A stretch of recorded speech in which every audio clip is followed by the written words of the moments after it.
It's the home stretch for Emily. So here we are, 37 weeks. Oh, I'm so pregnant. In 3 weeks, she will give birth to her first child. Today, our goal is to see where you are emotionally. And I'm gonna start off by taking your blood pressure. And then we're just gonna talk about just the weeks to come. Yeah.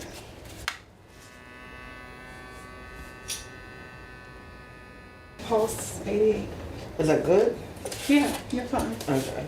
Being pregnant in the United States is not always without danger. The world's leading economic power is also the developed country with the highest maternal mortality rate.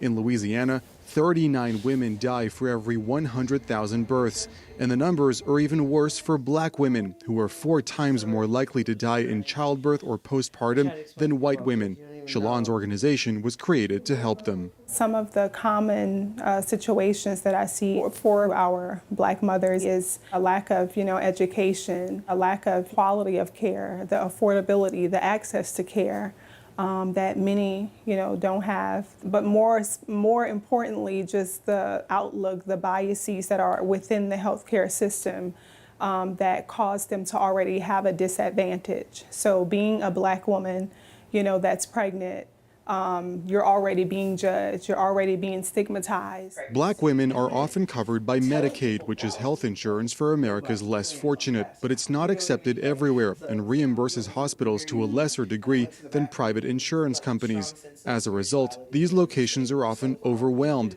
and staff aren't always attentive to their patients' needs. It's interesting because I have to advocate for myself every step of the way and advocate for my son every step of the way. My biggest fear is that they're going to circumcise him without my consent. And I'm just like, I really don't want that to happen. And then the birth plan, they're talking about inducing me and I planned on a non-medicated birth. 1/3 of Louisiana's 64 parishes are medical deserts with no obstetricians or gynecologists. The state suffers from a lack of resources. It's the second poorest in the country. These are all factors that contribute to maternal mortality. Most causes of death have to do with a lot of societal factors. There are things like drug use, there are things like motor vehicle accidents, there are things like homicide, and that's a lot harder to fix. When you have lack of access to care, not just for maternal care, but overall care, when you have a very poor state with people's social needs not being met, those barriers often combine to make things very, very difficult for women. And things went from bad to worse after the country's Supreme Court overturned Roe v. Wade, which guaranteed abortion rights nationwide.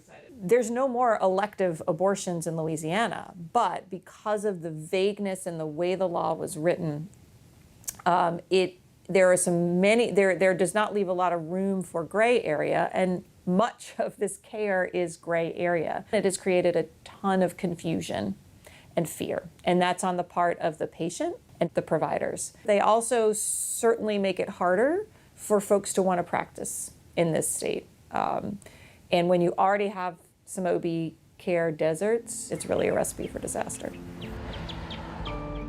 This legal ambiguity has put many women at risk.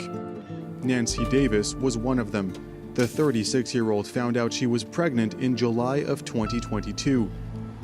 But after the first ultrasound, she was told her fetus had acrania, meaning that the baby's skull would not develop. To make a painful story short, we were denied an abortion for a non-viable fetus.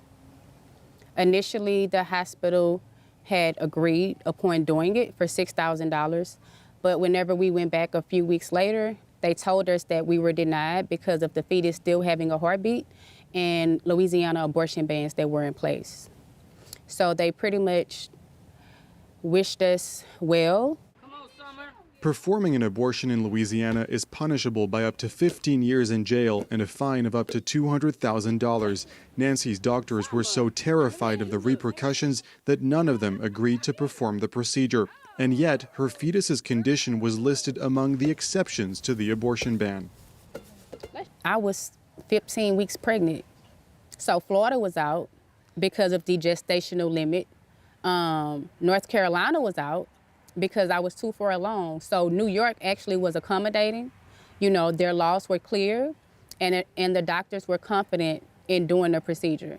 It was actually one of the most toughest decisions I've ever had to make in my life. But I knew I did not want to carry my baby to bury my baby. It's also a painful memory for Nancy's family. She didn't tell me everything because she didn't want me to worry. But I knew, the baby wasn't growing. She wasn't getting no bigger. Her stomach wasn't getting no bigger and stuff. I knew something was wrong. That's right. Whenever I look at my kids, I just don't want them to go through that, to go through what I've been through. What does the future look like for them, for their reproductive rights? Yeah. Nancy's story is not unique, but unlike her, many women don't have the means to leave their state. The overturning of Roe v. Wade has worsened access to health care for America's women, especially among ethnic minorities.